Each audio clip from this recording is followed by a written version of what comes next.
भारत में इतिहास के कई पन्ने ऐसे हैं जिन्हें सालों साल दबाकर रखा गया। तब सोच ये नहीं थी कि उनके खुलने से हिंसा भड़क उठेगी, बल्कि उस इतिहास से देश को अनजान रखने की एक साजिश थी। पर इतिहास के वही पन्ने अब खुलते नजर आ रहे हैं और चीख चीख कर बता रहे हैं कि जिन्हें स्वर्णिम इतिहास बताया जाता रहा है, असल में उसके पीछे का काला इतिहास बेहद ही डरावना है। इसकी एक बानगी क्रूर मुगल शासक औरंगजेब के तौर पर सामने आई, जिसकी वजह से देश में विवाद बढ़ गया, तो वही इतिहास फसाद की जड़ भी बन गया। नमस्कार, मैं हूं आपके साथ राजश्री हवाई। एशियन न्यूज की इस खास पेशकश में आपका स्वागत है। आज हम एक ऐसे विषय के साथ आपके सामने हाजिर हैं जिसकी वजह से देश के किसी एक राज्य में नहीं बल्कि अखंड भारत में तनाव की स्थिति निर्मित हो गई है। भाईचारे की इस धरती पर कत्लेआम की साजिश की बू आने लगी है। आपसी सद्भाव के खिलाफ फूटी चिंगारी धधकते अंगार में बदल गई है। हम बात कर रहे हैं नागपुर के उस फसाद की जिसकी शुरुआत कब्र पर विवाद से शुरू हुई थी।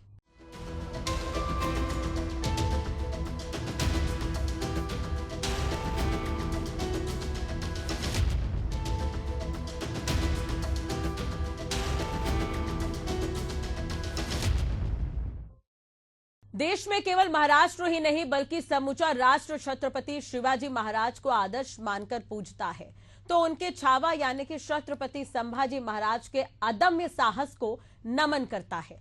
लेकिन विडंबना है कि उनकी निर्ममता से हत्या करने वाले मुगल शासक औरंगजेब की कब्र को लेकर महाराष्ट्र के नागपुर में हिंसा भड़क उठी। दरअसल ये हिंसा औरंगजेब की कब्र को हटाने की मांग से शुरू हुई तो जल्द ही दो समुदायों के बीच टकराव में बदल गई। पथराव, अगजनी और पुलिस पर हमले की खबरें सामने आई और अब दंगाइयों को दबोचने का काम शुरू हो गया है। देखिए रिपोर्ट। औरंगजेब की कब्र को हटाने की मांग कर रहे हिंदूवादी संगठनों के विरोध प्रदर्शन के दौरान ये अफवाह फैली कि पवित्र पुस्तक को जला दिया गया। इस बात को लेकर तनाव बढ़ गया। इसके बाद उसी शाम करीब 7:30 बजे महल के चिटनीस पार्क इलाके में झड़प हुई, जिसमें पुलिस पर पत्थर फेंके गए। इस हमले के शुरुआती दौर में आधा दर्जन लोग और 3 अफसरों के घायल होने की जानकारी सामने आई। इसके बाद हिंसा की ये चिंगारी बढ़ते हुए आग के गोले में तब्दील हो गई और नागपुर शहर के अधिकांश हिस्सों में तनावपूर्ण माहौल बन गया।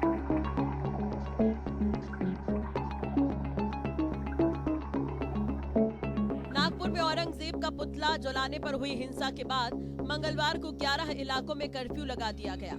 सोमवार शाम हुई हिंसा में 33 पुलिसकर्मी घायल हुए हैं। इनमें 3 डीसीपी हैं, 5 आम लोग भी घायल हैं। इनमें से एक आईसीयू में भर्ती है। दंगाइयों ने 12 बाइक, कई कारें, एक जेसीबी जला दी। पुलिस ने दंगे के आरोप में 50 लोगों को अरेस्ट किया है। वहीं संभाजी नगर में औरंगजेब की कब्र की सुरक्षा बढ़ा दी गई है। कब्र की ओर जाने वाले रास्तों पर बैरिकेडिंग कर दी गई है। हर आने जाने वालों की जांच की जा रही है। इस बीच महाराष्ट्र के मुख्यमंत्री देवेंद्र फडणवीस ने कहा कि अशांति फैलाने वाले किसी कीमत पर बख्शे नहीं जाएंगे।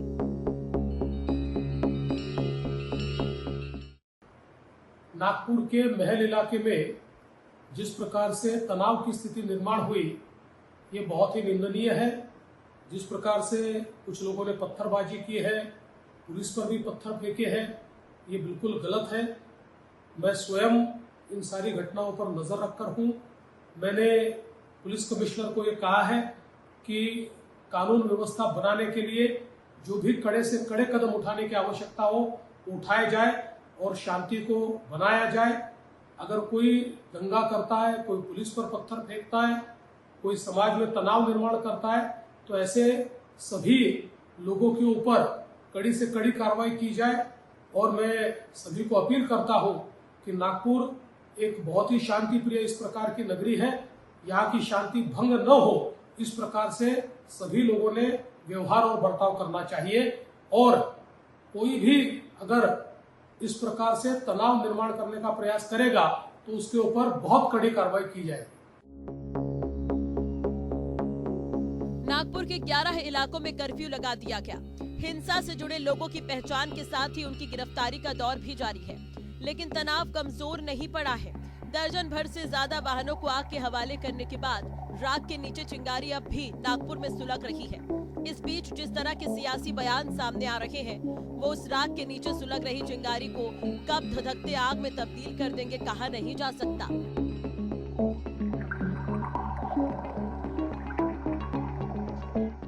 नागपुर में जिस बात को लेकर तनाव का माहौल बना हुआ है, हिंसक वारदात से शहर के बाशिंदों को जिस तरह से गुजरना पड़ा है, सवाल उठता है कि आखिर इसकी शुरुआत कहां से हुई। ऐसा कौन था जिसने चिंगारी फूकी, जबकि देश में होली और जुमे की नमाज के दौरान जब माहौल बिगड़ने और तनाव होने की सबसे ज्यादा आशंका थी, तब समूचे देश में शांतिपूर्ण माहौल कायम था। देश के लिए यह जानना बेहद जरूरी है। ये रिपोर्ट आपको दिखाते हैं।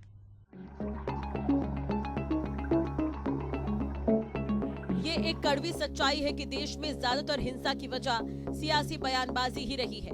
नागपुर हिंसा भी ऐसी ही सियासी बयानबाजी का नतीजा था, इससे इनकार नहीं किया जा सकता। सपा विधायक अबू आजमी ने औरंगजेब के हिमायती के तौर पर बयान जारी किया था। वो क्रूर शासक नहीं था। इसके बाद देश भर में सियासी बयानों से पलटवार होता गया। सही मायने में देखा जाए तो औरंगजेब की कब्र तक जो बात पहुंची, उसका बीज भी इस बयान के जरिए ही बोया गया था।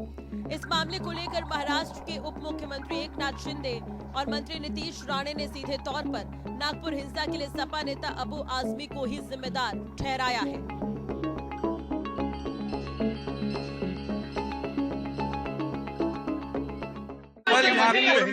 नागपुर में जो दुर्घटना हुई है बहुत ही दुर्भाग्यपूर्ण है।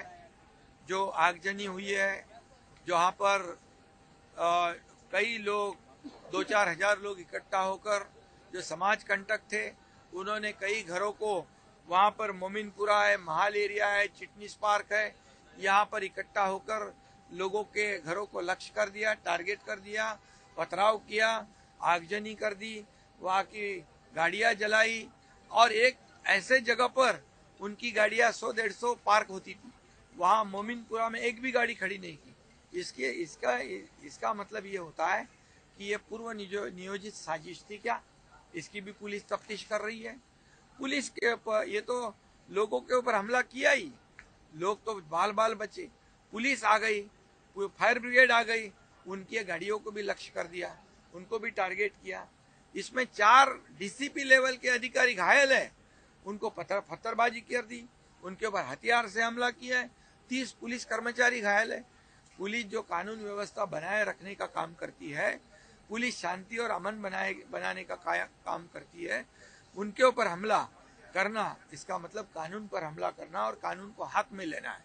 और इसलिए ऐसे समाज कंटक जो है, ये जो दो समाज में दूरी निर्माण करना, विद्वेष फैलाना, अशांति फैलाना, कम्युनल राइट करना, ये सब सोचकर समझकर जो काम कर रहे हैं समाज कंटक, उनको बिल्कुल बख्शा नहीं जाएगा। उनके ऊपर कड़ी कार्रवाई की जाएगी।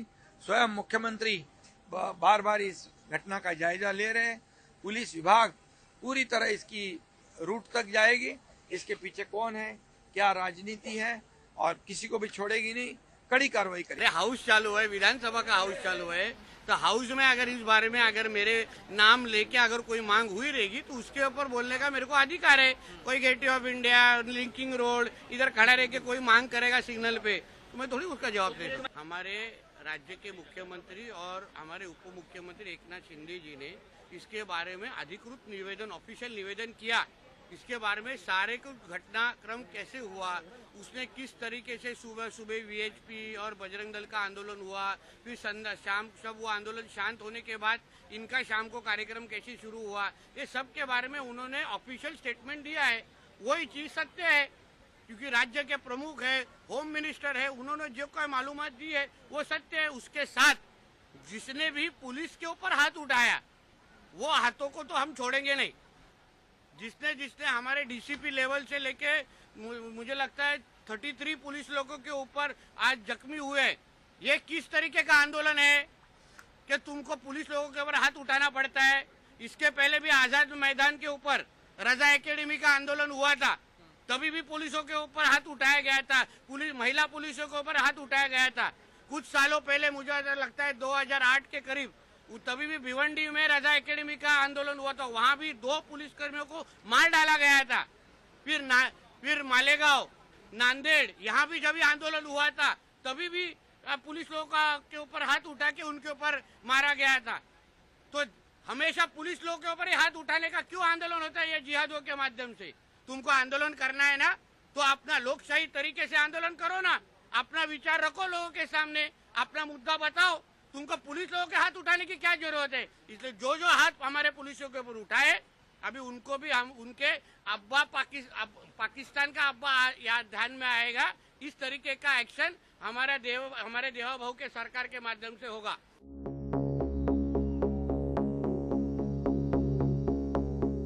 अब नागपुर की घटना पर समाजवादी पार्टी विधायक अबू आजमी ने कहा, मुझे बेहद दुख है कि नागपुर जहां सभी लोग सद्भावना के साथ रह रहे थे, जहां पहले कभी सांप्रदायिक दंगे नहीं हुए, वहां इस बार इतनी बड़ी घटना हुई। कई लोग घायल हुए। मैं बस इतना कहना चाहता हूं कि किसी के भड़कावे में ना आए। मैं सभी से शांति बनाए रखने और देश की तरक्की के लिए काम करने की अपील करता हूं।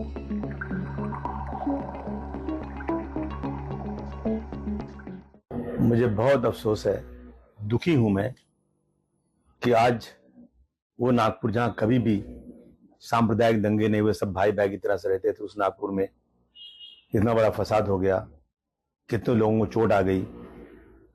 बस मैं एक ही बात कह सकता हूं कि हमारा देश गंगा जमुनी तहजीब का देश है। किसी के भड़काने में मत आइए। रमजान का महीना है। मैं तमाम लोगों से कहना चाहता हूं, तमाम हिंदू मुस्लिम भाइयों से, कि हमें शांति बनाना है, देश को आगे बढ़ाना है, तो आपस में लड़ाई नहीं होना चाहिए। मैं निवेदन करना चाहता हूं कि सब लोग शांति बना कर रखिए और आपसी भाईचारे को बढ़ाइए। कानून हाथ में मत दीजिए, कानून अपना काम करेगा। इतना बड़ा वाकया हो गया, इतने लोगों को चोट लगी, अब कानून तो अपना काम करेगा, लेकिन इंसाफ होना चाहिए।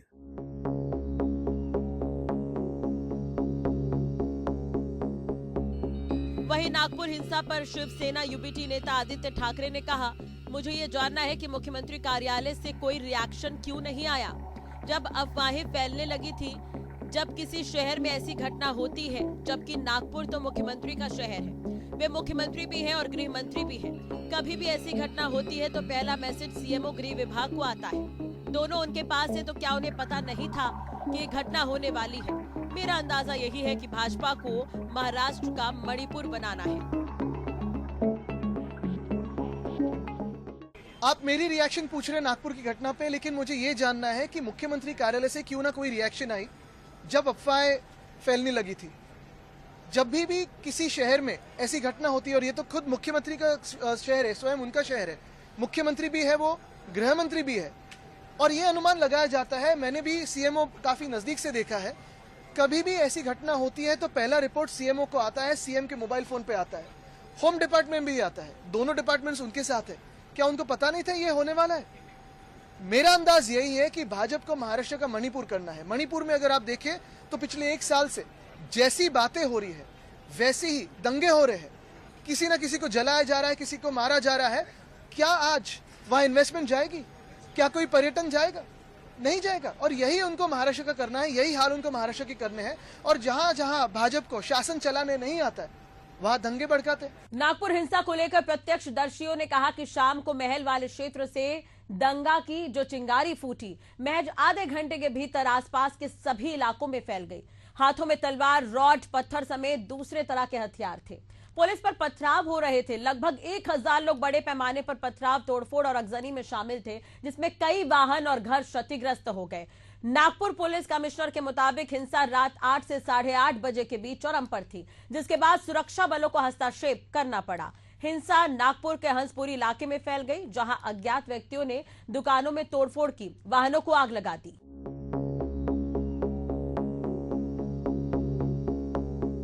नागपुर में हुई हिंसा के प्रत्यक्षदर्शियों और कैमरे में कैद हुई वारदातों के सामने आने के बावजूद सियासी बयानबाजी के साथ आरोप और प्रत्यारोप का दौर नहीं थम रहा। 2 धड़ों में बढ़ चुकी शिवसेना, जिसकी कमान उद्धव ठाकरे संभाल रहे हैं। इसी शिवसेना के नेता संजय राउत अलग ही राग अलाप रहे हैं। उनका सीधा निशाना फडणवीस सरकार पर है, तो वही हिंदुओं को उकसाने और धार्मिक उन्माद फैलाने के लिए भी जिम्मेदार भाजपा सरकार को ही बता रहे हैं। लोगों की कोई भूमिका नहीं है और एकनाथ शिंदे की भी कोई भूमिका नहीं है। यह अमित शाह की भूमिका है। एकनाथ शिंदे बोल रहे, एकनाथ शिंदे जी की क्या भूमिका हो सकती है उसमें? कल तक तो 3 साल तक हमारे साथ रहे, उनको मालूम है क्या भूमिका है। शौर्य का प्रतीक है, शौर्य का प्रतीक कभी टूटना नहीं चाहिए। ये हमारी भूमिका है। छत्रपति शिवाजी महाराज ने औरंगजेब से इतना बड़ा युद्ध किया है मराठाओं ने। छत्रपति जी के मृत्यु के बाद भी 25 साल औरंगजेब महाराष्ट्र में लड़ता रहा, लेकिन विजय नहीं प्राप्त कर सका, और वहां उनकी कब्र। ये आने वाली पीढ़ियों को इतिहास से दिखना चाहिए, चाहे अफजल खान की कब्र हो या चाहे औरंगजेब की कब्र हो। अगर इतिहास कोई समझने को तैयार नहीं तो इतिहास के शत्रु है, दुश्मन इतिहास के। तो नितिन गडकरी ने कहा है कि जो जात की बात करेगा उसे लात मारे। मैं गडकरी साहब के इस बयान का स्वागत करता हूँ। उसने राष्ट्र हित की बात की। इस देश के भाजपा के पूरे कुनबे में और सरकार में एक ही नेता ऐसा है जो इस सरकार की बात करने की हिम्मत दिखाते हैं, और ये जो बात है गडकरी साहब की, इससे ही देश आगे बढ़ेगा।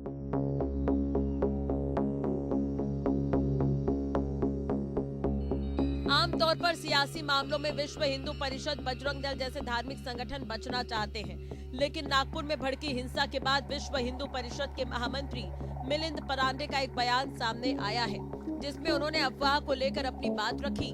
तो कहा कि हिंसा की बुनियाद झूठे आरोपों के बूते रखी गई। सीधे तौर पर उनका मानना है कि इस हिंसा की साजिश पहले ही रच ली गई थी, जिसे इस तरह से अंजाम दिया गया।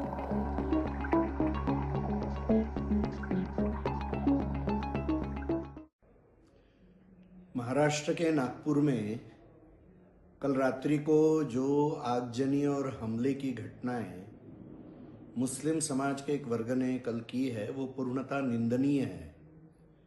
विश्व हिंदू परिषद के युवा विभाग, बजरंग दल के कुछ कार्यकर्ताओं के घरों के ऊपर हमले, बाद में पत्थर फेंक और कुछ महिलाओं के ऊपर हमले, हिंदू समाज के अनेक घरों के ऊपर हमले और वाहन जलाने की जो घटनाएं हुई है वह निंदनीय है। विश्व हिंदू परिषद इसका घोर शब्दों में निंदा करता है। एक तो ये झूठी बात कहकर ये कहा गया कि हिंदू समाज ने आयतें जलाई है, तो यह एक झूठा आरोप है। झूठा आरोप करते हुए यह हिंसा भड़काने का प्रयास हुआ है, उनके ऊपर कड़ी से कड़ी कार्रवाई करनी चाहिए। छत्रपति संभाजी महाराज नगर में जो औरंगजेब की कब्र है उसका महिमा मंडन बंद करना चाहिए, उसमें कोई सुधार करने का विषय भी नहीं सोचना चाहिए, और उसकी जगह पर वहाँ पर औरंगजेब को जिन्होंने पराजित किया, ऐसे श्री धनाजी और श्री संताजी तथा साथ में ही श्री राजाराम महाराज जी, इनका वहाँ पर स्मारक बनाकर यह जो एक विजय का स्मारक है कि मराठों के साम्राज्य में औरंगजेब को पराजित किया गया और उसकी मृत्यु यहाँ पर हुई, यह स्मारक वहाँ पर बनाने की आवश्यकता है। वही मांग विश्व हिंदू परिषद कर रही है, और इसलिए ऐसे हिंसा में लगे हुए लोगों को तुरंत कार्रवाई करके कठोर से कठोर रीति से इनका दमन करना चाहिए।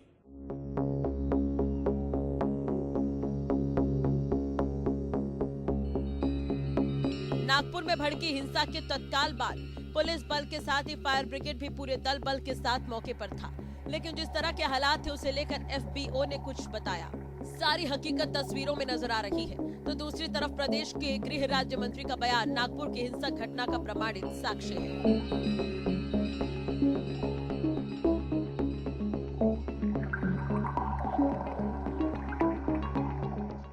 अभी तक पता नहीं लग चुके हैं, लेकिन जरूर कुछ ही देर में इन्वेस्टिगेशन हमने चालू कर दिया है। अब तक टोटल 47 लोगों को हम डिटेन कर चुके हैं। इसमें लगभग 12 से 14 हमारे पुलिस कर्मचारी इसमें इंजर है। कुछ उनको लिगामेंट टेयर हुआ है, कुछ उनको कुछ कट्स है और बाकी माइनर्स है। सिविल यहाँ पे सिविलियन सिर्फ दो या तीन इंजर्ड है, वो भी बाकी सब जो है वो माइनर इंजरीज है। लेकिन इसका जो मूल कारण है वो बिल्कुल हम ढूंढेंगे। लगभग दोपहर के दरमियान ये जो पूरा इशू था वो खत्म हो चुका था। पुलिस स्टेशन में जो भी कंप्लेंट थे वो ले चुके थे, एफआईआर भी लॉन्च हो चुके थे, लेकिन फिर भी 5-6 घंटे के गैप के बाद में कुछ ग्रुप एक बाहर निकला और उन्होंने ये जो वैंडलाइजिंग जो किया है, ये बिल्कुल जो कायदा हाथ में लिया है उनको सबके ऊपर कड़क कार्रवाई की जाएगी। अभी बहुत विकट है, मतलब अलग ही टाइप की हो गई है यहाँ पे। एक तरफ पब्लिक है और एक तरफ प्रशासन उनसे निपटने में पूरी मतलब तैयारी में लगा हुआ है। लेकिन हमारे 2 जेसीबी जले यहाँ पे, तो जिसमें से एक को हमने कंट्रोल किया है और एक आगे जल रहा है, उसको हम जा नहीं सकते क्योंकि वहाँ पे इतना पब्लिक है कि हमारी गाड़ी वहाँ तक पहुँच नहीं सकती। और एक जवान हमारा जख्मी हुआ। दिक्कत यह आ रही कि उन लोग उधर से पत्थर मार रहे हैं, हाँ, उससे जवान जख्मी हो रहा है। हमारा एक जवान जख्मी भी हुआ है। क्या नाम है उसका? कपिल पारवे। क्या उसको क्या लगा है, क्या उसको उसको सर पे लगा और पैर के ऊपर लगाया कुछ। उसने कहा कुछ लोगों ने तलवार भी मारने की कोशिश की है। हाँ, वो तो हाई तलवार वगैरह लेके आए लोग, इसलिए तो हम भी अपने आप को सुरक्षित महसूस नहीं कर रहे यहाँ पे। सर अब वो उसका कहना है कि राड लगी करके, मेरे को तलवार रहती तो अब पैर ही कट जाता, राड लगी बोल रहा था सर वो। देश में हालात आपसी संबंधों और भाईचारे से कहीं ज्यादा सियासी बयानों पर आधारित हो गए हैं। विपक्षी दल के सियासतदार केंद्र की मोदी सरकार और राज्यों की बीजेपी सरकार के विरुद्ध कोई मौका नहीं छोड़ना चाहते। वहीं उनके समर्थक सियासतदारों के बयानों से निकली चिंगारी को ऐसी हवा देते हैं जो नागपुर हिंसा की सूरत में तब्दील हो जाते हैं। हमारी खास पेशकश में फिलहाल इतना ही। खबरों के लिए आप देखते रहिए एशियन न्यूज। नमस्कार।